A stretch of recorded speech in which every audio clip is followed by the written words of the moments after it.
তো হেল্ল' নমস্কাৰ বন্ধুসকল, কি খবৰ? স্বাগতম জনাইছোঁ মোৰ আকৌ নতুন এটি ভিডিঅ'লৈ। তো আজি আকৌ আপোনালোকৰ মাজলৈ মোৰ কবিতা এটা আগবঢ়াইছোঁ। কবিতাটো লিখিছে জিতু দাসে। তো আৰু বেছি দেৰি কৰি নাথাকোঁ, এইকেইদিন নিজে একো কবিতা লিখিব পৰা নাই।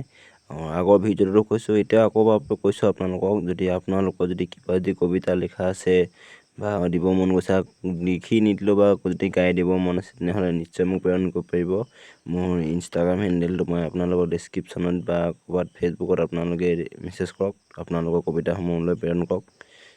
তো বেছি কথা কৈ নহয়, তেনেহ'লে বোলক আজি আৰু এই কবিতাটোৰ মাজলৈ আগবাঢ়ক।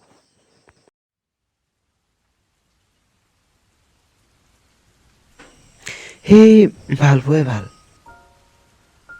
যি ভালপোৱা কেতিয়াও নহয় মোৰ।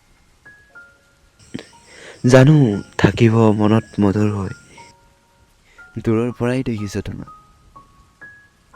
আছে শেষ নোহোৱা এটি অনুভূতি তোমাৰ সৈতে। আকুলতাৰ পৰা মনেও থমকি গৈছে তোমাক দেখি। কেতিয়াবা দেখিছোঁ তোমাক ব্যাকুল নয়ন তোমাৰ, কাৰ ডাৱৰৰ খেলাত তুমি আপোন পাহৰা। মোৰ এই ভালপোৱাই ভাল, সদায় আছে তোমাৰ মধুৰ ছবিখন মনৰ মাজত। মোৰ এই ভালপোৱাৰ তোমাৰ আৰে আৰে, মোৰ সেই ভালপোৱাই ভাল, যি ভালপোৱা কেতিয়াও মোৰ নহয়।